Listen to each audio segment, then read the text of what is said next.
السلام علیکم ورحمۃ اللہ وبرکاتہ۔ وعلیکم السلام۔ ان الحمد للہ نحمده ونستعینه ونستغفره ونعوذ باللہ من شرور انفسنا ومن سیئات اعمالنا من يهده الله فلا مضل له ومن يضلل فلا هادي له واشهد ان لا اله الا الله وحده لا شريك له واشهد ان محمدا عبده ورسوله ان الله وملائكته يصلون على النبي يا أيها الذين آمنوا صلوا عليه وسلموا تسليما اللهم صل على محمد وعلى آل محمد كما صليت على إبراهيم وعلى آل إبراهيم إنك حميد مجيد اللهم بارك على محمد وعلى آل محمد كما باركت على إبراهيم وعلى آل إبراهيم إنك حميد مجيد رب اشرح لي صدري ويسر لي أمري واحلل عقدة من لساني يفقهوا قولي سبحانك لا علم لنا إلا ما علمتنا إنك أنت العليم الحكيم وتب علينا إنك أنت التواب الرحيم۔ معزز سامعین حضرات، محترم علماء کرام، جمعیتی حلقوں کے امیر محترم، نوجوان ساتھیوں، اس طرح کے پروگرام کرنے کا مقصد یہ ہوتا ہے کہ ہم سب اپنی اصلاح کر دیں۔ دنیا کی زندگی میں دیکھیے کتنے سارے ٹاپکس ہیں، کتنے سارے موضوع ہیں کہ ابھی کچھ دن پہلے والدین کی حقوق کے تعلق سے بیان ہوا، پھر موت کے تعلق سے بیان ہوا، کل قبر کے عذاب اور قبر کے ثواب کے تعلق سے بیان ہوا، اور آج ہمیں موضوع دیا گیا ہے کہ جنت اور جہنم کے تعلق سے بیان کریں۔ رسول اکرم صلی اللہ علیہ وسلم کے صحابہ کرام رضی اللہ تعالی عنہم اجمعین جب آپ صلی اللہ علیہ وسلم کی مجلس میں بیٹھا کرتے تھے تو ان کے بیٹھنے کی کیفیت یہ ہوا کرتی تھی کہ گویا کہ ان کے سروں پہ کوئی پرندہ بیٹھا ہوا ہے، تھوڑا سا بھی حرکت کریں گے، ہلیں گے تو وہ پرندہ ان کے سر سے اڑ کر کے چلا جائے گا۔ تو اتنا ادب اور احترام کے ساتھ میں بیٹھتے تھے۔ ہم جب اسی ادب اور احترام کے ساتھ میں قرآن اور احادیث صحیحہ کی مجلس میں بیٹھیں گے تو انشاءاللہ فائدہ ہوگا، لیکن اگر ہم صرف اس نیت سے بیٹھیں کہ بلایا گیا ہے چلو فارمیلٹی نبھاؤ، تو معاف کیجئے ایسی صورت میں آپ کو کوئی فائدہ حاصل نہیں ہوگا، اور جب آپ یہاں سے اٹھیں گے تو کوئی نصیحت حاصل کر کے نہیں اٹھیں گے۔ صحابہ کرام رضی اللہ تعالی عنہم اجمعین جب رسول اکرم صلی اللہ علیہ وسلم کی مجلس میں اور محفل میں بیٹھا کرتے تھے تو زار و قطار رویا کرتے تھے۔ اما عائشہ رضی اللہ تعالی عنہا فرماتی ہیں، سنن نسائی کی صحیح درجے کی روایت ہے کہ ایک مرتبہ رسول اکرم صلی اللہ علیہ وسلم قبر کے تعلق سے بیان کر رہے تھے۔ صحابہ کرام رضی اللہ تعالی عنہم اجمعین نے اتنا رویا کہ ان کے رونے کی آواز سے اما عائشہ رضی اللہ تعالی عنہ فرماتی ہیں کہ ہمیں کچھ سنائی نہیں دے رہا تھا کہ رسول اکرم صلی اللہ علیہ وسلم کیا فرما رہے ہیں۔ تو صحابہ کرام رضی اللہ تعالی عنہ اجمعین بہت ہی رویا کرتے تھے۔ اس دنیا کی زندگی میں انسان اگر اللہ رب العالمین کے بتائے ہوئے احکام پر عمل کرے تو میں سمجھتا ہوں کہ اس کی زندگی بہت تھوڑی پڑے گی، بہت چھوٹی سی پڑے گی۔ ہماری اور آپ کی زندگی کتنی ہے؟ 60 سال اللہ کے نبی صلی اللہ علیہ وسلم کی حدیث کے مطابق، یا مان لیجئے 70 سال یا 80 سال۔ زندگی کا وقت بہت تھوڑا ہے اور عمل بہت زیادہ کرنا ہے۔ ایسے ہی جیسے کہ آپ کاریگر ہیں اور آپ کو بہت سارا کام دے دیا جائے اور آپ کو ایک وقت متعین کر دیا جائے کہ اس وقت میں آپ کو کام کرنا ہے، آپ کیسے کریں گے؟ آپ اپنے مال کی طرف دیکھیں گے کہ پورا مال بھرا ہوا ہے اور اتنا وقت ہمیں ہمارے مالک نے دیا ہے، تو آپ کی کوشش یہی ہوگی کہ دن اور رات محنت کر کے جیسے بھی کر کے اس کو نپٹایا جائے، اس کے کام کو پورا کیا جا سکے۔ تو ہماری زندگی کی مدت بہت ہی تھوڑی ہے، کوئی نہیں جانتا کہ کب کس وقت مرے گا۔ کوئی جوانی کے عالم میں مر جاتا ہے، کوئی بڑھاپے میں مر جاتا ہے، کوئی درمیانی عمر میں مر جاتا ہے۔ تو انسان کی موت کا کوئی ٹھکانہ نہیں ہے۔ اسی وجہ سے چاہیے کہ جو عمل ہم سے ہیں، جو اللہ رب العالمین نے ہم کو دیا ہے کرنے کے لیے، اس عمل کو ہم کرتے رہیں۔ اسی طریقے سے میں دیکھ رہا ہوں شیخ شاہ آبادی جمعیت اہل حدیث کے امیر محترم کو کہ لوگ ان کے تعلق سے کہتے ہیں کہ بہت محنت کرتے ہیں۔ میں کہتا ہوں کہ وہ محنت نہیں کر رہے ہیں، بلکہ ان کے اندر بھی ایک جنون ہے۔ پچھلے کئی دنوں سے ان کو بخار بھی لگا ہوا ہے، سردی بھی لگی ہوئی ہے۔ بخار سردی میں دوا کھا رہے ہیں لیکن کام کر رہے ہیں۔ اور یہ جو پروگرام 3-4 دن سے ہو رہا ہے، یہ اچانک اس پروگرام کو نہیں لیا گیا ہے۔ 16 سپٹمبر کو میں نے بمبئی کا ٹکٹ بنایا تھا، اور اس کے 2-3 روز کے بعد 23 نومبر کا میں نے سورت کا ٹکٹ بنایا تھا ممبئی سے۔ تو گویا کہ تقریباً 2-2.5 مہینہ پہلے سے ہی پروگرام چلا آ رہا ہے کہ ہمیں سورت جانا ہے اور جا کر کے لوگوں کی اصلاح کرنی ہے۔ یہ ہمارے لیے بہت ہی فخر کی بات ہے اور ہمارے لیے بڑی خوشی کی بات ہے۔ جنون آدمی کے اندر میں کیسے ہونی چاہیے اور کس طریقے سے ہونی چاہیے؟ صحیح بخاری اور صحیح مسلم کی ایک روایت ہے، بہت ہی مشہور روایت ہے۔ آپ کے درمیان میں بہت سارے علماء آتے رہتے ہیں اور بہت سارے واقعات اور بہت ساری احادیث اپنے اپنے طریقے کے مطابق آپ کو بتلاتے رہتے ہیں۔ بہت ساری باتیں آپ نے سنی ہوں گی، بہت ساری حدیثیں بھی آپ نے سنی ہوں گی۔ وہ حدیثیں بار بار، وہ واقعات بار بار آپ کے سامنے میں آ رہے ہیں۔ تو اب آپ سمجھیں گے کہ یہ تو سنائی بات ہے، یہ حدیث ہم نے کہیں سنی تھی، یہ حدیث ہم نے کہیں پڑھی تھی، یہ واقعہ سنا ہوا ہے۔ لیکن اس طرح کی احادیث کو اور واقعات کو سنانے کا مقصد یہ ہے کہ آپ کا ایمان تازہ ہو۔ جو سبق آپ بھول گئے ہیں، دنیا کی زندگی کا جو مقصد آپ فراموش کر بیٹھے ہیں، جو بھول گئے ہیں، وہ یاد تازہ ہو۔ ایمان گھٹتا بڑھتا رہتا ہے، کبھی آپ کا ایمان بالکل نیچے چلا جاتا ہے اور کبھی آپ کا ایمان بڑھ جاتا ہے۔ تو اس طرح کی مجلسوں میں شرکت کرنے سے اور قرآن اور احادیث کا ذکر کرنے سے آپ کے ایمان میں اضافہ ہوتا ہے، آپ کا ایمان بڑھ جاتا ہے۔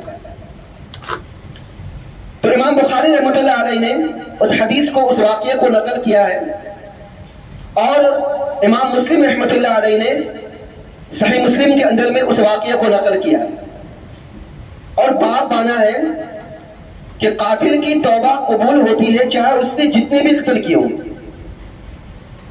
اور ایک مشہور واقعہ کو بیان کیا ہے کہ بنی اسرائیل میں ایک آدمی تھا جس نے 99 قتل کیے تھے۔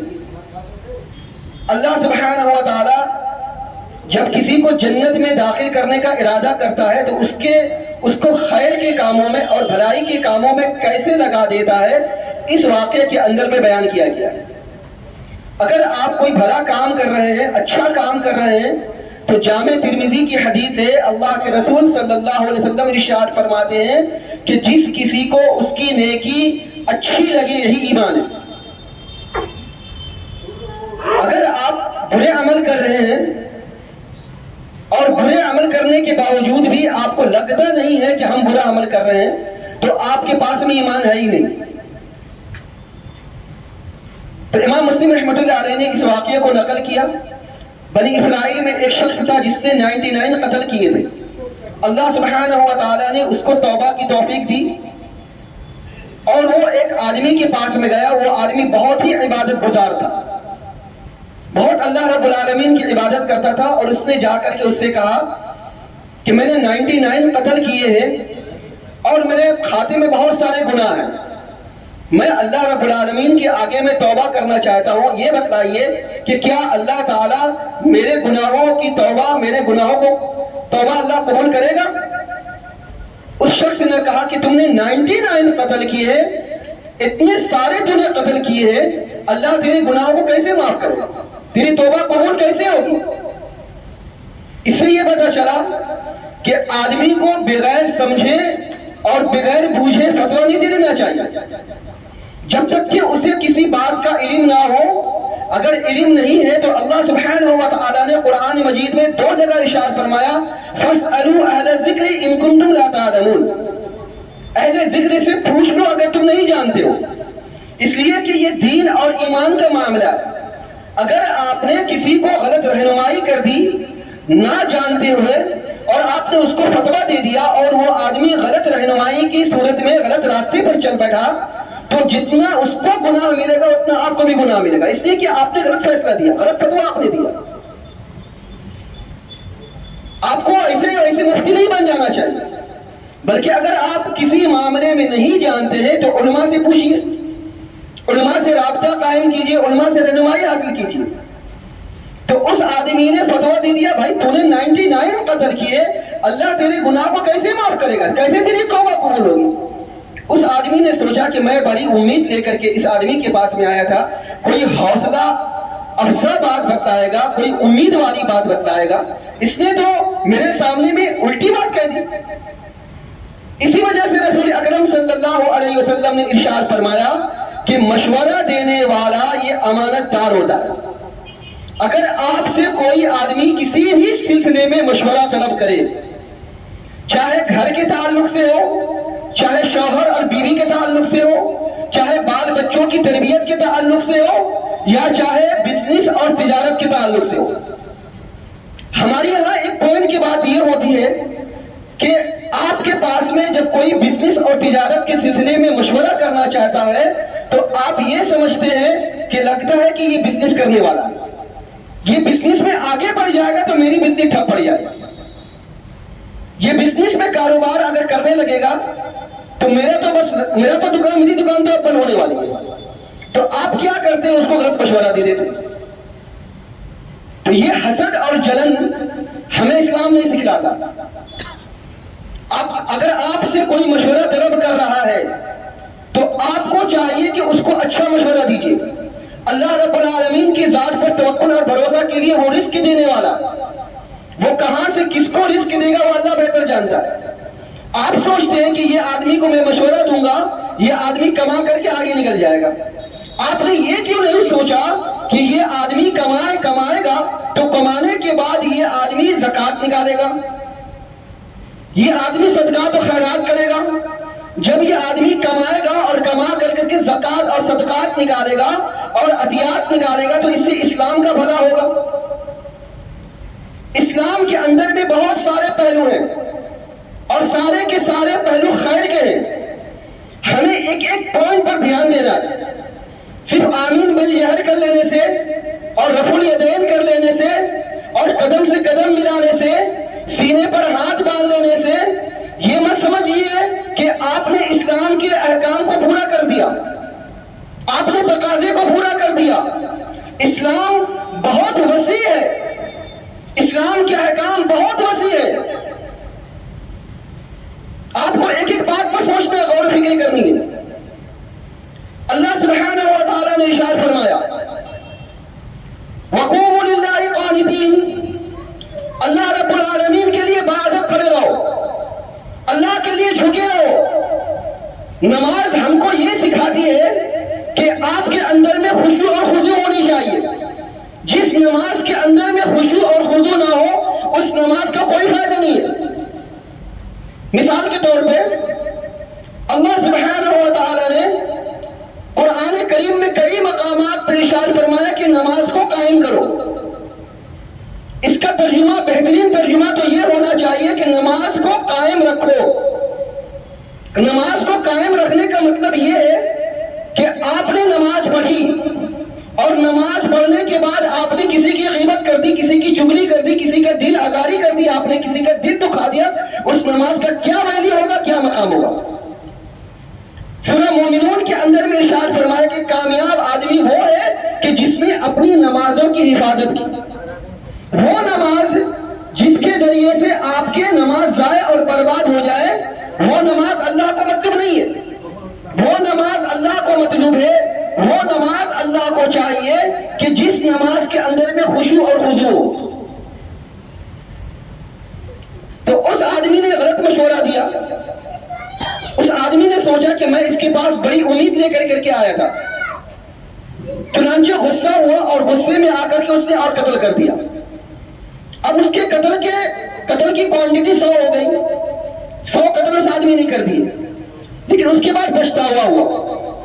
پچھتاوا ہونے کے بعد پھر وہ ایک عالم آدمی کا دروازہ کھٹکھٹاتا ہے, جانکار آدمی کا دروازہ کھٹکھٹاتا ہے کہ حضرت میں نے 99 قتل کیے تھے اور ابھی ایک آدمی کا قتل کر کیا ہے 100 میں نے قتل کیے, 100 قتل میں نے کیے. میں اللہ رب العالمین کے آگے توبہ کرنا چاہتا ہوں, میں اللہ رب العالمین سے معافی مانگنا چاہتا ہوں. کیا اللہ میرے گناہوں کی توبہ قبول کرے گا؟ کیا اللہ میرے گناہوں کو بخش دے گا؟ اس عالم آدمی نے, اس جانکار آدمی نے اس آدمی کو کتنا بہترین مشورہ دیا, آپ اندازہ لگائیں. اس آدمی نے کہا کہ تو نے 100 قتل کیے, تو 100 قتل کیا, اگر اس سے زیادہ بھی قتل کیا ہوتا اور اگر تیرے گناہ زمین اور آسمان سے بھر کر کے بھی ہوتے اور تو اللہ رب العالمین کے آگے ندامت اور شرمندگی کے مارے اس کے آگے سر جھکایا ہوتا, تو وہ رب العالمین ہے جو چاہتا ہے کہ میرے بندے میرے آگے سر جھکائے, میں اس کے گناہ کو معاف کر دوں. اللہ غفور رحیم ہے, اللہ بخشنے والا ہے, اللہ مسبب الاسباب ہے. اللہ اپنے بندوں کے تعلق سے نہیں چاہتا کہ میرے بندے جہنم کے اندر میں جائیں. اللہ سبحانہ و تعالیٰ اپنے بندوں کے تعلق سے نہیں چاہتا کہ میرے بندے آگ میں جھلسے. رسول اکرم صلی اللہ علیہ وسلم کی حدیث ہے, جس طریقے سے ایک ماں اپنے بیٹے سے محبت کرتی ہے اور وہ ماں اپنے بیٹے کو نہیں چاہتی کہ وہ آگ میں جلے, اللہ سبحانہ و تعالیٰ ایک ماں سے 70 گنا زیادہ محبت کرتا ہے اپنی بندوں سے. تو جو ماں اپنے اولاد کو آگ میں نہیں ڈالنا چاہتی, اس کو جھلستا دیکھنا نہیں چاہتی, تو اللہ سبحانہ و تعالیٰ جو اپنے بندوں سے 70 گنا زیادہ محبت کرتا ہے, وہ اپنے بندے کو جہنم کی آگ میں کیسے ڈالنا چاہتا ہے اور کیسے جھلسانا چاہتا ہے. اللہ سبحانہ و تعالیٰ نے ارشاد فرمایا سورہ نساء کے اندر میں, ما یفعل اللہ بعذابکم ان شکرتم و آمنتم.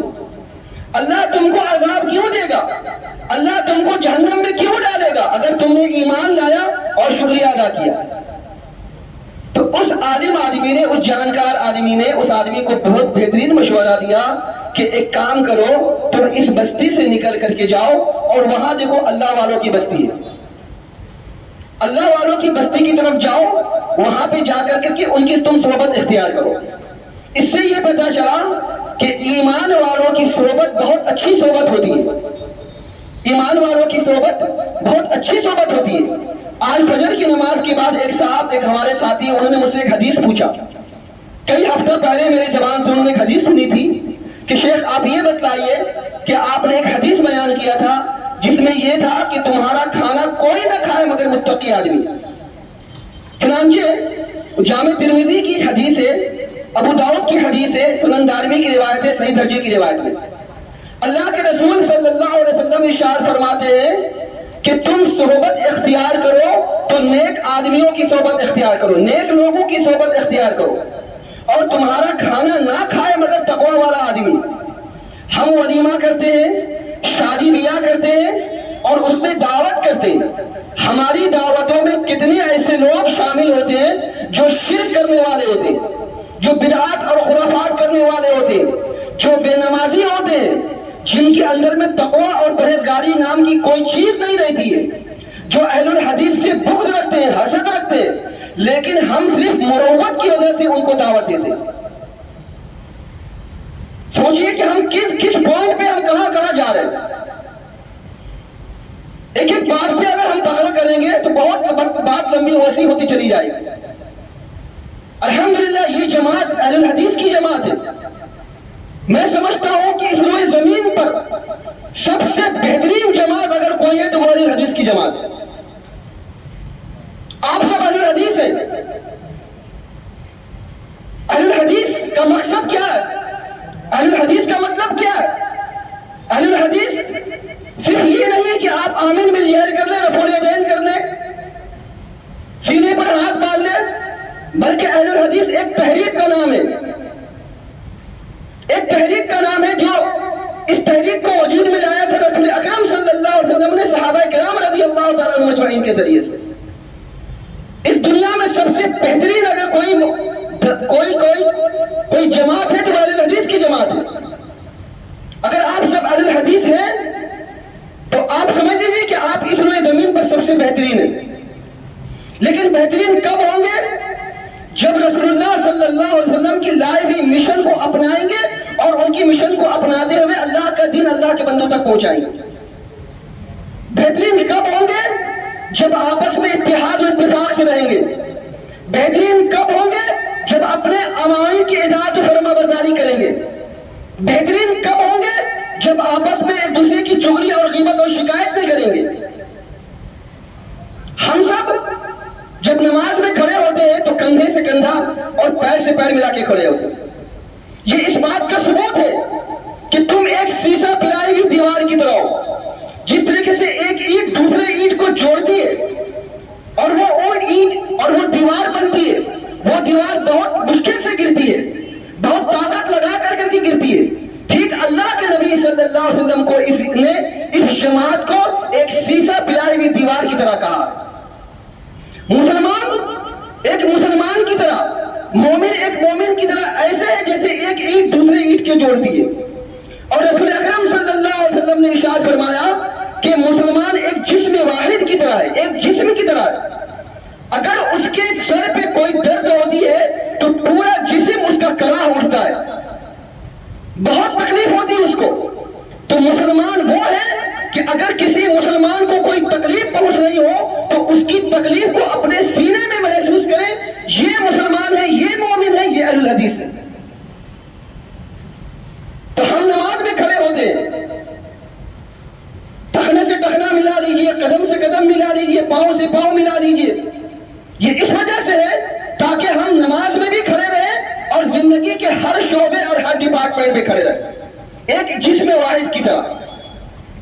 تو رسول اکرم صلی اللہ علیہ وسلم کی وہ حدیث جو آپ کے سامنے بتائی جا رہی تھی، وہ آدمی گیا اس بستی والوں کی طرف اور بڑی تیزی کے ساتھ میں گیا۔ اس کو ایک جنون سا سوار تھا کہ جتنی جلدی ہو سکے اس بستی میں پہنچے، پتہ نہیں ہماری وفات ہو جائے کہ نہیں ہو جائے۔ چلتا گیا رسول اکرم صلی اللہ علیہ وسلم ارشاد فرماتی بہت تھوڑا آرام کرتا تھا اور زیادہ چلتا تھا تاکہ اس بستی تک جلد سے جلد پہنچا جا سکے۔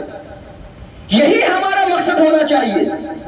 اللہ سبحانہ و تعالی نے قرآن مجید میں ارشاد فرمایا وَسَارِعُوا إِلَى مَغْفِرَةٍ مِّن رَبِّكُمْ وَجَنَّةٍ، اپنے رب کی مغفرت کی طرف جلدی کرو، جنت کی طرف جلدی کرو۔ سرعت کس کو کہتے ہیں؟ جو بجلی کی سی تیزی ہوتی ہے کہ یہاں آپ نے بٹن دبایا وہاں سے بلب چلا، یہاں آپ نے بٹن دبایا وہاں پنکھا چلنے لگا، اس کو سرعت کہا جاتا ہے۔ وَسَارِعُوا، تیزی کے ساتھ میں، بجلی کی سی تیزی کے ساتھ میں اپنے رب کی مغفرت اور جنت کی طرف لپکو۔ تو وہ آدمی بڑی تیزی کے ساتھ میں چلتا رہا تاکہ اپنے مقصد کو حاصل کر سکے۔ بہت گناہ کیے ہیں، وقت ملے گا کہ نہیں ملے گا اس بستی میں پہنچنے کا، جتنا جلد ہو سکے پہنچا جائے۔ راستے میں اس کی وفات ہو گئی، راستے میں اس کی وفات ہو گئی۔ جہنم کے فرشتے آئے اس کو لے کر کے جانے کے لیے، 99 قتل کیے اور اتنے سارے گناہ کیے، بھائی یہ جنت میں کیسے ہی جا سکے گا، اس کو جہنم میں لے کر کے جانا۔ جنت کے فرشتے آئے کہ نہیں اس کو جنت میں لے کے جانا۔ اس سے بھلے سے 100 قتل کیے لیکن اس نے اللہ رب العالمین کی بارگاہ میں توبہ کیا۔ اب دونوں کے درمیان میں تنازع ہونے لگا، بحث و مباحثہ ہونے لگی۔ اللہ سبحانہ و تعالیٰ نے دونوں کو سلجھانے کے لیے ایک اور فرشتہ بھیجا۔ وہ فرشتہ آیا، دونوں کی باتوں کو سنا اور یہ فیصلہ دیا کہ جہاں سے یہ چلا ہے اور جہاں کو یہ جا رہا ہے دونوں کے درمیان کا فاصلہ ناپا جائے۔ اگر یہاں کا راستہ زیادہ ہے، یہاں کا راستہ کم ہے تو جہنم والے اس کو لے کر کے جائیں گے، اور اگر یہاں کا راستہ کم ہے یہاں کا راستہ زیادہ ہے تو جنت کے فرشتے اس کو لے کر کے جائیں گے۔ روایت کے اندر میں آتا ہے، مسند احمد کی روایت میں، کہ دونوں کے راستے کو ناپا گیا تو پتا چلا کہ آدھا ادھر آدھا ادھر، اس کا جسم آدھا ادھر ہے آدھا ادھر ہے۔ اب یہ فیصلہ نہیں ہو پا رہا ہے کہ اس کو کون لے کے جائے، جنت والے لے کے جائے جہنم والے لے کے جائے، کیونکہ بیچ کا معاملہ آ گیا۔ تو پھر فرشتے نے یہ فیصلہ دیا کہ اس کی باڈی کو ناپی جائے کہ اس کی جتنی باڈی ہے، مثال کے طور پر اگر یہ 6 فٹ والا آدمی ہے تو اس کی باڈی کا زیادہ حصہ ادھر جا رہا ہے یا اس کی باڈی کا زیادہ حصہ ادھر جا رہا ہے۔ اگر زیادہ حصے میں 4 فٹ اس کی باڈی ادھر جا رہی ہے تو جنت والے فرشتے اس کو لے کر کے جائیں گے، اور اگر 4 فٹ باڈی ادھر جا رہی ہے، صرف 2 فٹ ادھر آ رہی ہے تو جہنم والے اس کو لے کر کے جائیں گے۔ چنانچہ جب اس کی باڈی ناپی گئی تو روایت کے اندر میں آتا ہے اس کی باڈی کا 6 فٹ باڈی ادھر تھا، جنت کی طرف، اس نیک بستیوں کی طرف تھی۔ روایت کے اندر میں آتا ہے کہ جب اس کی روح نکلنے والی ہو رہی ہوتی ہے تو وہ اپنی طاقت کو یکجا کر کے جمع کر کے اپنے آپ کو سینے کے بل گھسیٹتا ہے، سینے کے بل گھسیٹتا ہے۔ اس کو اتنا جنون تھا، اس کو اتنی جلدی تھی کہ آخر وقت تک چل نہیں پا رہا ہے، اس کی روح نکلنے والی ہے، لیکن وہ اپنی طاقت کو یکجا کر کے اپنے سینے کے بل گھسیٹتا ہے، اور سینے کے بل گھسیٹ کر کے اس طرح باڈی کو کر لیتا ہے۔ لہذا فیصلہ یہ ہوتا ہے کہ اس کو جنت والے جنت کرنے میں لے کے جائیں۔ تو اس طریقے سے ایک ایمان والے کے اندر بھی جنون ہونی چاہیے کہ کیسے اللہ رب العالمین کو راضی اور خوش کیا جا سکے۔ جب تک کوئی بندہ اللہ رب العالمین کو راضی اور خوش نہیں کر لے گا، جب تک کوئی بندہ اللہ رب العالمین کی رحمت کا حقدار نہیں بن جائے گا، وہ آدمی جنت کے اندر میں نہیں جائے گا۔ لہذا آپ سبوں سے بہت ساری باتیں کرنی ہیں، وقت بہت کم ہے، اور یہ آخری پروگرام ہے ہمارے دورے کا۔ انشاءاللہ کل ہم آپ سے کے درمیان سے رخصت ہو جائیں گے۔ زیادہ بہت لمبی چوڑی بات نہیں کرنی ہے، آپ کو جہنم کے سلسلے میں کچھ بتانا ہے، تاکہ ہم جب جنت کے بارے میں یا جہنم کے بارے میں سنیں تو ہمارا ایمان تازہ ہو، اور ہم جہنم سے بچنے کی کوشش کریں اور جنت کی آرزو کریں۔ اللہ سبحانہ و تعالیٰ نے سورہ فجر کے اندر میں ارشاد فرمایا وَجِیءَ یَوْمَئِذٍ بِجَہَنَّمَ، کہ جس دن جہنم کو لایا جائے گا، وَجِیءَ یَوْمَئِذٍ بِجَہَنَّمَ، جس دن جہنم کو لایا جائے گا۔ جہنم کیسی ہوگی، اس کی کیفیت صحیح مسلم میں رسول اکرم صلی اللہ علیہ وسلم نے بتلائی۔ جہنم کیسی ہوگی؟ یوں تو اللہ رب العالمین نے قرآن مجید میں جہنم کی بہت سارے درجات بتلائے، اور اللہ کے نبی صلی اللہ علیہ وسلم نے جہنم کے سلسلے میں بہت ساری باتیں بتلائی، لیکن الحمدللہ ہم سب مسلمان ہیں۔ حدیث کے اندر میں یہ آتا ہے کہ ایک مسلمان بھی جنت کے اندر میں جائے گا، جہنم نعوذ باللہ جہنم کے اندر میں جائے گا۔ ایک مومن بھی جہنم کے اندر میں جائے گا، ایک ایمان والا بھی جہنم کے اندر میں جائے گا۔ تو ہم اہل ایمان ہیں، تو ہم اپنے آپ کو جہنم میں جانے سے کیسے روکے؟ اللہ کے نبی صلی اللہ علیہ وسلم نے بڑی تفصیل کے ساتھ بیان کیا۔ چنانچہ اللہ رب العالمین نے ارشاد فرمایا وَجِیءَ یَوْمَئِذٍ بِجَہَنَّمَ، جس دن جہنم کو لایا جائے گا۔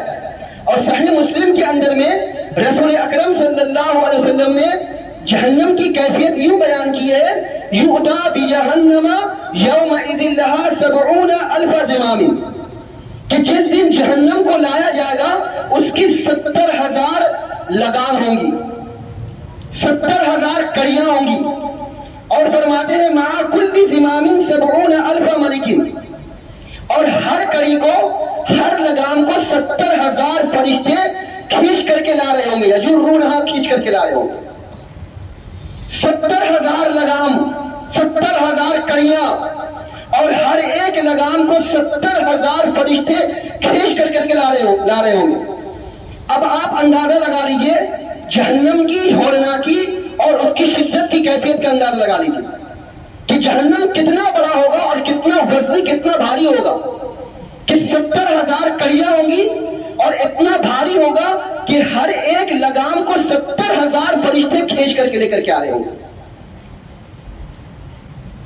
جہنم کی ہولناکی دیکھیے۔ اور ہم سب دنیا کی زندگی میں جب کسی کو کوسنا ہوتا ہے، کسی کو گالی دینی ہوتی ہے، کسی پر ہم اپنا غصہ اتارتے ہیں تو یہ کہتے ہیں جا جہنم میں جا، جا تو جہنم میں جا۔ کیوں؟ اس وجہ سے کہ ہم جانتے ہیں کہ جہنم کوئی اچھی جگہ نہیں ہے، جہنم یہ عذاب کا گھر ہے، جہنم ایک تکلیف کا گھر ہے، جہنم کے اندر میں آگ ہے، جہنم کے اندر میں سانپ ہے، جہنم کے اندر میں بچھو ہے، جہنم کے اندر میں کھولتا ہوا پانی ہے، جہنم کے اندر میں پیپ ہے، اور اسی طریقے سے جہنم کے اندر میں بڑے بڑے اژدہے ہیں۔ ایک آدمی کو اگر ایک کمرے میں بند کر دیا جائے 10 دن کے لیے، اس آدمی کی کیا کیفیت ہوگی؟ نہ تو اس میں کھانا، نہ پانی، نہ تو ہوا، نہ کسی کا آنا، نہ کسی کا جانا۔ آپ امیجن کیجئے، آپ اندازہ لگائیے اس آدمی کی کیا کیفیت ہوگی۔ میں یہ نہیں کہوں گا کہ جیل کھانا، جب کوئی جرم کرتا ہے تو اس کو جیل کے اندر میں بند کر دیا جاتا ہے، اور وہ سوچتا ہے کہ کتنا جلد سے جلد ہمیں جیل سے چھٹکارا پا جائے۔ تو جہنم کی کیفیت کے بارے میں رسول اکرم صلی اللہ علیہ وسلم نے ارشاد فرمایا کہ نارکم جزء من 70 جزءا من نار جہنم۔ اس دنیا کی آگ کو آپ نے دیکھا ہے؟ اللہ کے رسول صلی اللہ علیہ وسلم فرماتے ہیں کہ یہ جہنم کی 70ویں حصے میں سے ایک حصہ۔ یہ آگ جو آپ چلاتے ہیں، جس آگ کو آپ محسوس کرتے ہیں، یہ جہنم کے 70ویں حصے میں سے صرف ایک حصہ ہے۔ اس دنیا کی آگ کا یہ عالم ہے کہ آپ اس کی ایک آنچ کو ذرہ برابر بھی برداشت نہیں کر سکتے۔ اس آگ کی لپیٹے میں آپ نہیں آنا چاہتے، پورے جسم کو جھلسا دیتی ہے، آپ کے چہرے کو جلا دیتی ہے۔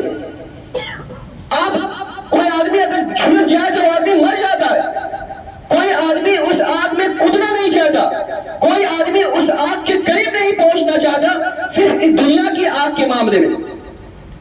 تو دنیا کی آگ صرف اتنی سی ہے، لیکن جہنم کی آگ یہ 70 حصہ ہے۔ تو اب آپ اندازہ لگا لیجئے کہ اس آگ سے کتنی بڑی آگ ہوگی جہنم کی آگ۔ اسی آگ سے اللہ سبحانہ و تعالیٰ نے ہم سب کو ڈرایا ہے، اور فرمایا اللہ سبحانہ و تعالیٰ نے یا ایھا الذین آمنوا قوا انفسکم واہلیکم نارا۔ اے ایمان والو، اللہ سبحانہ و تعالیٰ ایمان والوں سے مخاطب ہو کر کے کہہ رہا ہے کہ اے ایمان والو، قوا انفسکم، اپنے آپ کو جہنم کی آگ سے بچاؤ، اور اپنے گھر والے کو جہنم کی آگ سے بچاؤ۔ یا ایھا الذین آمنوا قوا انفسکم واہلیکم نارا وقودھا الناس والحجارہ، جس کی ایندھن انسان اور پتھر بننے والے۔ ایندھن کس کو کہتے ہیں؟ ایندھن اس کو کہتے ہیں کہ اگر آگ بجھ جاتی ہے تو آپ آگ کو بھڑکانے کے لیے کیا کرتے ہیں؟ مٹی کا تیل چھڑکتے، گھی چھڑکتے، اس پہ لکڑی دیتے ہیں، اس پہ کاغذ دیتے ہیں تاکہ اس کے ذریعے سے آگ بھڑکے۔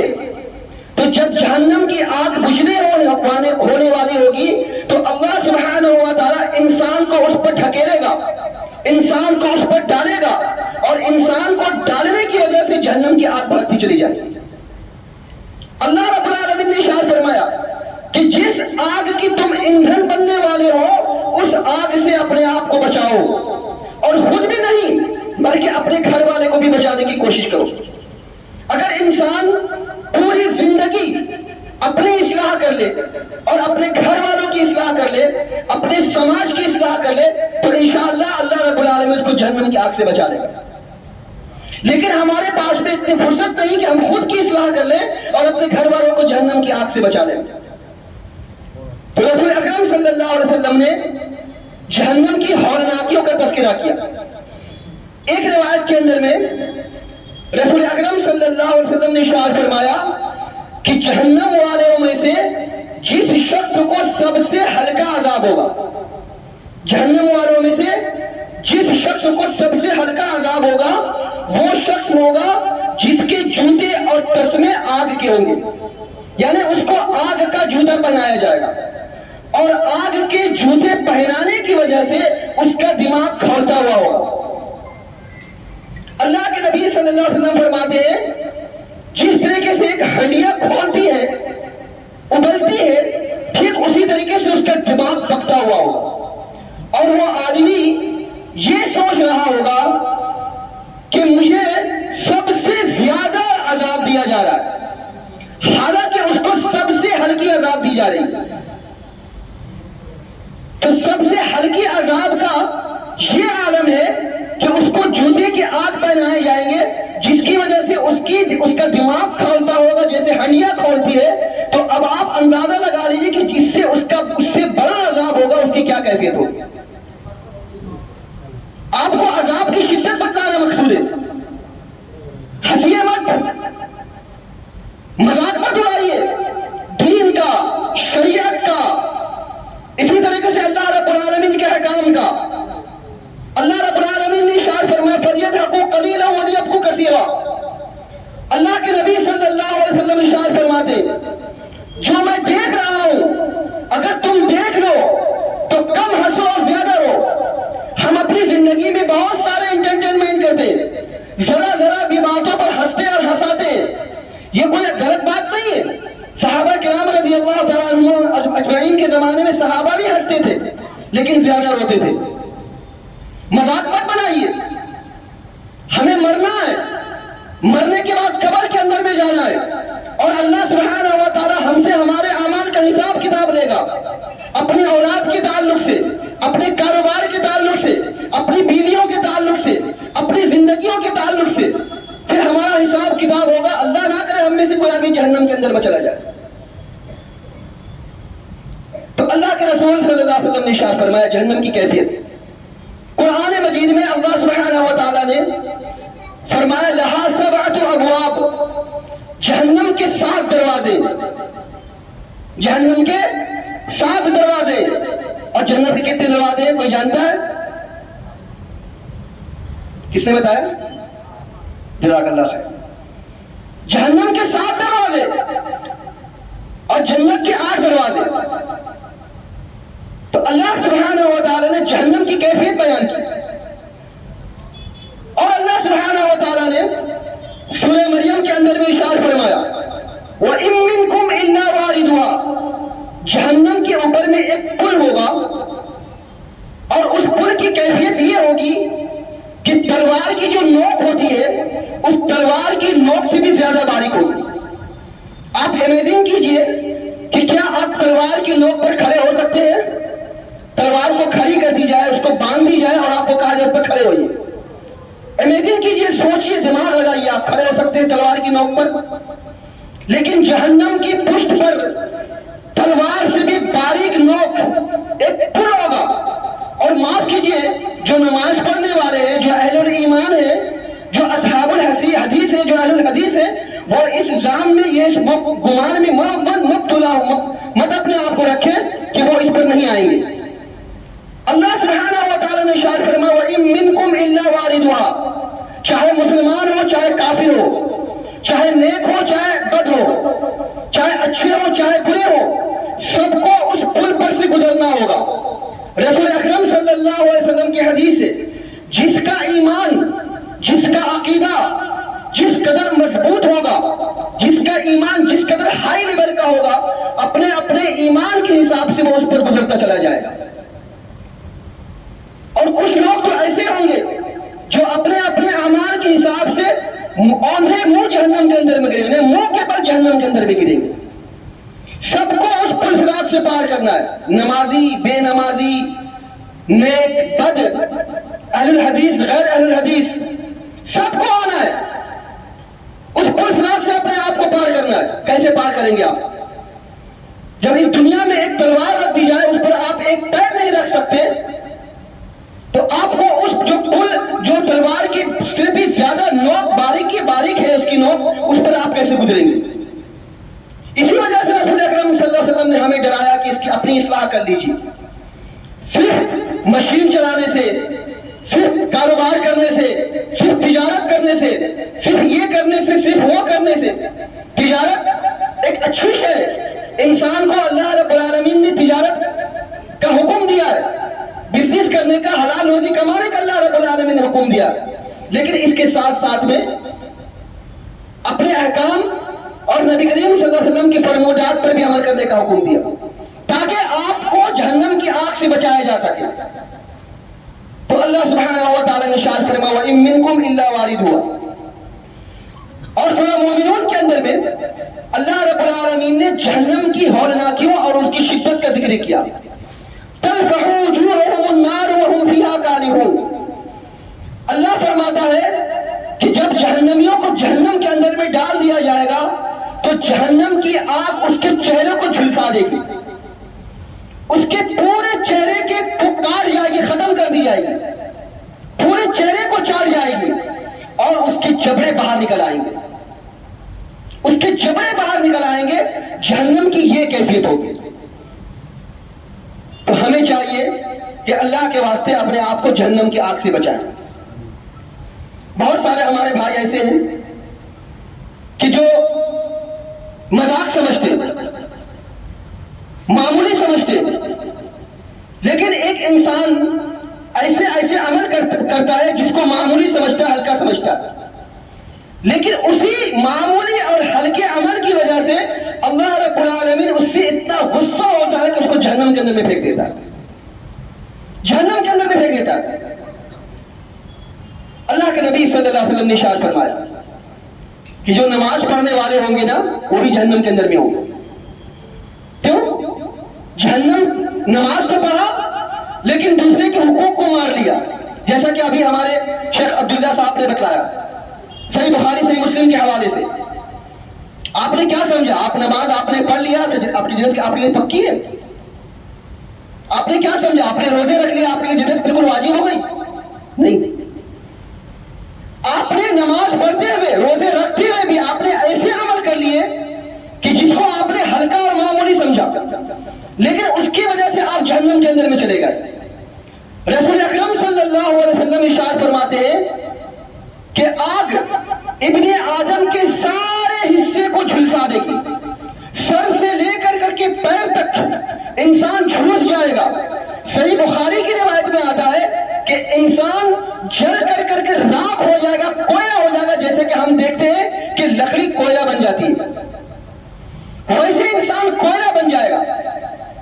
اللہ کے نبی صلی اللہ علیہ وسلم ارشاد فرماتے ہیں کہ انسان کے جسم ابن آدم کے سارے جسم کو آگ کھا جائے گی، لیکن یہ سجدہ والا جو جگہ، سجدے والی جو جگہ ہے اس کو نہیں جھلسائے گی، یہ بچی رہے گی.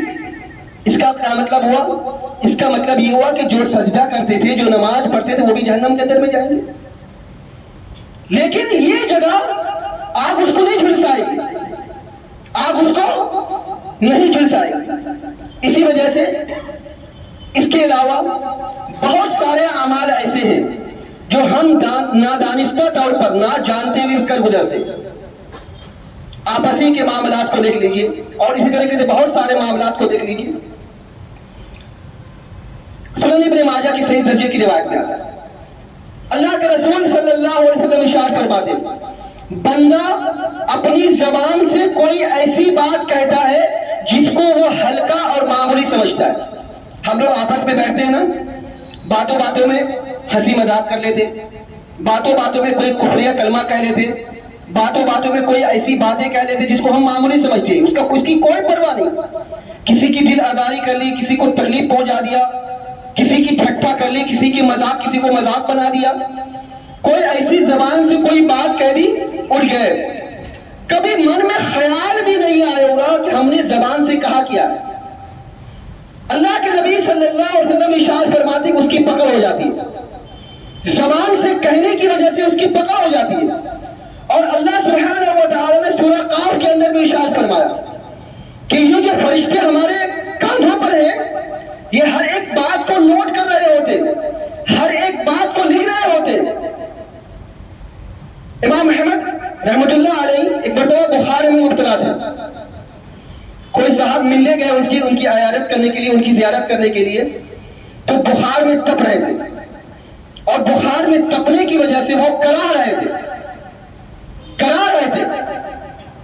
تو جو زیارت کرنے والے بھائی تھے مسلمان، انہوں نے کہا کہ ابو عبداللہ آپ کرا رہے ہیں؟ قرآن مجید میں پڑھیے اللہ رب العالمین نے کیا ارشاد فرمایا. قرآن مجید میں اللہ سبحانہ و تعالیٰ ارشاد فرماتا ہے کہ جو تم اپنی زبان سے نکال رہے ہو فرشتے اس کو نوٹ کر رہے ہیں. امام احمد رحمت اللہ علیہ نے کرانا بند کر دیا اور تکلیف برداشت کرتے رہے کہ ایسا نہ ہو کہ میرے کرانے کی وجہ سے یہ بات نوٹ کی جا رہی ہو اور یہ بات میرے لیے جہنم میں جانے کا سبب بن جائے. تکلیف برداشت کرتے رہے، کرانا بند کر دیا.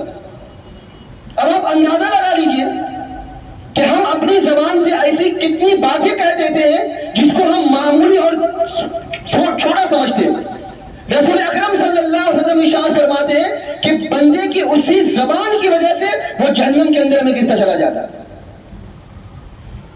اس کی وجہ سے ایک اور روایت، ایک اور دیکھیے کہ کیسے ہم جہنم کے اندر میں چلے جاتے ہیں. اللہ سبحانہ و تعالیٰ نے سورہ مریم کے اندر میں ارشاد فرمایا فَخَلَفَ مِن بَعْدِهِمْ خَلْفٌ أَضَاعُوا الصَّلَاةَ وَاتَّبَعُوا الشَّهَوَاتِ فَسَوْفَ يَلْقَوْنَ غَيًّا. اللہ ارشاد فرماتا ہے کہ ان نبیوں کے بعد کچھ ناخلف لوگ آئے، کچھ بدتمیز لوگ آئے جنہوں نے نمازوں کو ضائع اور برباد کر دیا. نمازوں کو ضائع اور برباد کرنے کا مطلب یہ ہے کہ نماز تو پڑھتے تھے لیکن سستی اور کاہلی کے ساتھ میں پڑھتے تھے. نماز تو پڑھتے تھے، کبھی چھوڑا کبھی نہیں پڑھا، کبھی پڑھا کبھی نہیں پڑھا. نماز تو پڑھتے تھے لیکن نمازوں کی حفاظت نہیں کرتے تھے. نماز تو پڑھتے تھے لیکن جماعت کی پابندی کا خیال نہیں کرتے تھے. نماز تو پڑھتے تھے، بس اپنی منمانی طریقے سے نماز پڑھتے تھے. اذان ہو رہی ہے، کام میں لگے ہوئے ہیں، سوچ یہ رہے کہ کام پورا کر لو، جماعت سے نماز چلی جائے، کام پہلے پورا کر لو اس کے بعد نماز پڑھوں گا.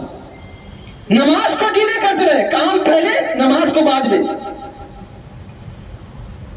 ایسے بولو گے اللہ سبحانہ و تعالیٰ نے ارشاد فرمایا اضاعوا الصلاۃ، جنہوں نے نماز کو ضائع برباد کر دیا، واتبعوا الشہوات، اور شہوات کے پیچھے لگ گئے. پہلے کام کر لو اس کے بعد نماز پڑھوں گا. شہوات منمانی طریقے سے نماز کو ادا کرنے لگا. اللہ نے فرمایا فسوف یلقون غیا، ایسا آدمی وادی غی میں ڈالا جائے گا. وادی غی کیا ہے؟ یہ جہنم کا ایک کنواں ہے.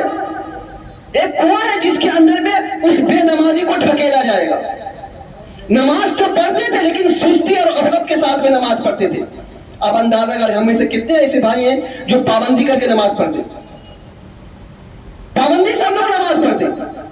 اور اللہ سبحانہ و تعالیٰ نے اور کئی مقامات پر جہنم میں جانے کا تذکرہ کیا. رسول اکرم صلی اللہ علیہ وسلم نے احادیث صحیحہ کے اندر میں ایک ایسی عورت کا ذکر کیا جو بہت نماز پڑھنے والی تھی اور بہت روزہ رکھنے والی تھی. بہت مشہور واقعہ کہ اس نے ایک بلی کو باندھ دیا تھا، لیکن اپنی بلی کو باندھنے کی وجہ سے اس کو کھانا نہیں دیتی تھی، اس کو پینا نہیں دیتی تھی. رسول اکرم صلی اللہ علیہ وسلم ارشاد فرماتے ہیں کہ یہ عورت کہاں گئی؟ جہنم کے اندر میں چلی گئی. کہاں گیا اس کی نماز؟ کہاں گئے اس کے اچھے اچھے اعمال؟ کہاں گیا اس کا تقویٰ، اس کی پرہیزگاری؟ تو تقویٰ پرہیزگاری یہ نہیں ہے کہ آپ صرف نماز پڑھ لیں. تقویٰ پرہیزگاری اس کا نام نہیں ہے کہ آپ صرف روزہ رکھ لیں، بلکہ تقویٰ پرہیزگاری یہ ہے کہ نماز اور اچھے اعمال کے ساتھ ساتھ میں دوسرے کے حقوق کو بھی ادا کرتے رہے، یہاں تک کہ جانوروں کے بھی حقوق ادا کرتے رہے. صحیح بخاری کی حدیث میں اللہ کے نبی صلی اللہ علیہ وسلم نے ایک آدمی کا ذکر کیا کہ جب وہ آدمی بنی اسرائیل میں سے تھا، جب گزر رہا تھا تو ایک کنویں کے پاس سے گزرا. گرمی کی شدت سے اس کو بہت زیادہ پیاس لگی ہوئی تھی. بڑی محنت اور مشقت کے ساتھ میں کنویں میں اترا، پانی پیا. پانی پینے کے بعد جب باہر آیا تو دیکھتا ہے کہ ایک کتا گیلی مٹی کو چاٹ رہا ہے. اس کو بڑی زور سے پیاس لگی ہوئی تھی اور پیاس کی شدت کی وجہ سے گیلی مٹی کو چاٹ رہا ہے. اس آدمی کو رحم آیا، پھر اسی تکلیف اور پریشانی کے ساتھ میں کنویں میں اترا، اپنے موزے کو اتارا، موزے کو پانی کو بھرا اور مشقت کے ساتھ میں باہر آیا، کتے کو پانی پلایا. کوئی ویڈیوز کیمرہ نہیں لگے ہوئے تھے، کوئی موبائل میں ویڈیو نہیں لے رہا تھا، کوئی رپورٹر وہاں نہیں پہنچا تھا کہ اس کی اس کیفیت کو دیکھا جائے، اس کی اس ادا کو دیکھی جائے.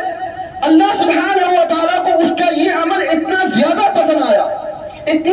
پسند آیا کہ آج ہم اس محفل میں اس آدمی کے واقعہ کا تذکرہ کر رہے ہیں اور انشاءاللہ قیامت تک اس آدمی کا واقعہ یاد کرتے رہیں گے. یہ اس وجہ سے تاکہ ہمارے لیے عبرت اور نصیحت بن جائے. آج ویڈیوز بہت سارے وائرل ہو جاتے ہیں نا، بہت سارے ویڈیوز وائرل ہو جاتے ہیں. اگر کسی ویڈیو کے بارے میں آپ کو معلوم ہو جائے کہ بہت دلچسپ ہے تو آپ اس کو لینے کی اور شیئر کرنے کی بات کرتے ہیں. لیکن اللہ سبحانہ و تعالیٰ نے کسی ویڈیوز کے ذریعے سے نہیں، کسی رپورٹر کے ذریعے سے نہیں، بلکہ رسول اکرم صلی اللہ علیہ وسلم کی زبانی ہم کو یہ بتلا بتلایا کہ دیکھیے یہ آپ کے لیے اور ہمارے لیے عبرت ہے کہ اس آدمی نے کتے کو پانی پلایا جس کی وجہ سے وہ کہاں چلا گیا؟ جنت کے اندر میں چلا گیا. اور وہ عورت نماز اور روزے اور اچھے اعمال کی وجہ سے اس نے بلی کو باندھ کر کے مار دیا جس کی وجہ سے جہنم میں چلی گئی. اعمال، ایسے اعمال. اس کے علاوہ اور بھی بہت ساری باتیں اللہ کے رسول صلی اللہ علیہ وسلم نے ارشاد فرمائی. ہم سب کیا کپڑے پہنتے ہیں؟ کپڑے کس وجہ سے پہنتے ہیں؟ زینت اختیار کرنے کے لیے، خوبصورت بننے کے لیے، تاکہ ہمارا جسم ڈھکا رہے، کہ ہمارا جسم کسی کو دکھے نہیں. کپڑا پہننا اچھی بات ہے. اللہ رب العالمین نے آپ کو حیثیت سے نوازا ہے تو اچھے سے اچھا کپڑا پہنیے، اور کپڑے پہننے کے معاملے میں بخیلی اور کنجوسی مت کیجیے. سنن نبی داؤد کی صحیح درجے کی روایت میں ہے، ایک آدمی رسول اکرم صلی اللہ علیہ وسلم کے پاس میں بیٹھے ہوا تھا اور بہت ہی معمولی لباس پہنے ہوا تھا. رسول اکرم صلی اللہ علیہ وسلم نے اس سے پوچھا کیا تیرے پاس میں مال ہے؟ اس نے کہا میرے پاس میں مال ہے. تو کس طرح کا مال ہے؟ تو کہا کہ میرے پاس اونٹ ہے، بکریاں ہے، گائے ہے، غلام ہے. الحمدللہ تیرے پاس میں اتنا سارا مال ہے. اللہ کے بندے تیرے جسم پر اللہ رب العالمین کی نعمتوں کا اظہار ہونا چاہیے، تو کیوں یہ پھٹا پرانا لباس پہنے ہوا ہے؟ تو اس سے یہ پتہ چلا کہ اگر اللہ رب العالمین نے آپ کو نوازا ہے تو بخیلی اور کنجوسی مت کیجیے. اللہ رب العالمین کی نعمتوں کا اظہار آپ کے جسم پر ہونا چاہیے، لیکن تکبر کے طور پہ نہیں. ہم لوگ کیا کہتے ہیں؟ اچھے اچھے کپڑے الحمدللہ پہنتے ہیں لیکن تکبر اختیار کرتے ہیں. اگر یہ نیت ہماری ہے کہ ہم لوگوں کو نیچا دکھائیں، اگر یہ نیت ہے کہ ہم اپنی بڑائی جتائیں، اگر یہ نیت ہے کہ لوگ ہمیں مالدار سمجھے، اگر یہ نیت ہے کہ ہماری عزت ہو، ہماری واہی واہی ہو، ہم کسی محفل میں کسی مجلس میں چلے جائیں تو ہمارے لیے راستہ چھوڑ دیا جائے. عزت اور ذلت کا مالک اللہ رب العالمین ہے. وہ تو عز من تشاء و تذل من تشاء. اللہ رب العالمین جس کو چاہتا ہے عزت دیتا ہے اور اللہ جس کو چاہتا ہے ذلت ذلیل کر دیتا ہے. آپ کتنی بھی اچھی لباس پہن لیں لیکن اگر آپ نے تکبر اختیار کیا تو آپ اللہ رب العالمین کی نگاہ میں ذلیل ہیں، بھلے سے دنیا آپ کو سلام کر دے. لیکن اگر آپ نے عزت کو اپنایا، اللہ رب العالمین کے لیے خوشی اور خضوع اختیار کیا، دنیا آپ کو عزت دے نہ دے، اللہ رب العالمین ضرور آپ کو عزت دینے والا. اللہ جس کو چاہے عزت دے، اللہ جس کو چاہے ذلیل کر دے. یہ اللہ پر اختیار، اللہ پر چھوڑیے. آپ کو جتنا حکم دیا گیا کریے. اللہ کے رسول صلی اللہ علیہ وسلم نے ارشاد فرمایا کہ اللہ کے بندے اللہ کی نعمتوں کا اظہار تجھ پر ہونی چاہیے. ان اللہ یحب الجمیل یحب الجمال. اللہ کے نبی صلی اللہ علیہ وسلم نے ارشاد فرمایا کہ اللہ تعالیٰ خوبصورت ہے اور خوبصورتی کو پسند کرتا ہے. ایک آدمی تکبر کرتے ہوئے اپنے کپڑے کو لٹکاتے ہوئے چلتا ہے. اللہ کے رسول صلی اللہ علیہ وسلم نے ارشاد فرمایا لا ينظر اللہ یوم القیامت الی من جر ازارہ بطرا. جو آدمی تکبر کرتے ہوئے اپنے کپڑے کو ٹخنے سے نیچے لٹکائے گا، اللہ سبحانہ و تعالیٰ کل قیامت کے دن اس کی طرف دیکھے گا بھی نہیں، دیکھے گا بھی نہیں اس آدمی کی طرف. تو اب آپ سوچئے کہ آپ ہم میں سے کتنے آدمی کپڑے پہنتے ہیں لیکن ہمارا کپڑا کہاں جاتا ہے؟ ٹخنے سے نیچے جاتا ہے. ٹخنے سے نیچے کے بارے میں اللہ کے رسول صلی اللہ علیہ وسلم کا ارشاد ہے کہ جتنا ٹخنے سے نیچے جائے گا وہ حصہ کہاں جائے گا؟ آگ میں جائے گا. اب آپ نے اندازہ تو لگا لیا آگ کی ہولناکی کی اور آگ کی شدت کا، جہنم کی شدت کا. تو جتنا آپ نے کپڑا نیچے لٹکایا ہے ٹخنے سے، وہ حصہ کہاں جائے گا؟ جہنم کے اندر میں جائے گا. آپ لباس پہن رہے ہیں، نماز پڑھ رہے ہیں، اچھے اعمال کر رہے ہیں، لیکن کپڑا نیچے لٹکا رہے ہیں، آپ جہنم کے اندر میں جا رہے ہیں. اللہ کے واسطے اپنے آپ کو جہنم کی آگ سے بچانے کی کوشش کیجیے. کامیابی یہی ہے. اللہ سبحانہ و تعالی نے ارشاد فرمایا فمن زحزح عن النار وادخل الجنہ فقد فاز. جس نے اپنے آپ کو جہنم کی آگ سے بچا لیا اور اپنے آپ کو جنت کے اندر میں داخل کر لیا، یہی حقیقی کامیابی ہے. اسی طریقے سے اللہ کے رسول صلی اللہ علیہ وسلم نے جہنم کے جانے کے اسباب بتایا، کیا کیا راستہ ہے جہنم کے جانے میں. ایک آدمی اپنی زبان سے غیبت کرتا ہے، چغلی کرتا ہے، شکوہ شکایت کرتا ہے. اللہ کے رسول صلی اللہ علیہ وسلم فرماتے کہ میں معراج میں گیا، معراج میں نے جہنم کا مشاہدہ کیا، جنت کا مشاہدہ کیا. جہنم کے اندر میں نے کچھ لوگوں کو دیکھا، وہ کیا کر رہے تھے؟ ان کے ناخن تانبے کے تھے، لال تانبے کے تھے، اور اسی لال تانبے کے ناخن سے اپنے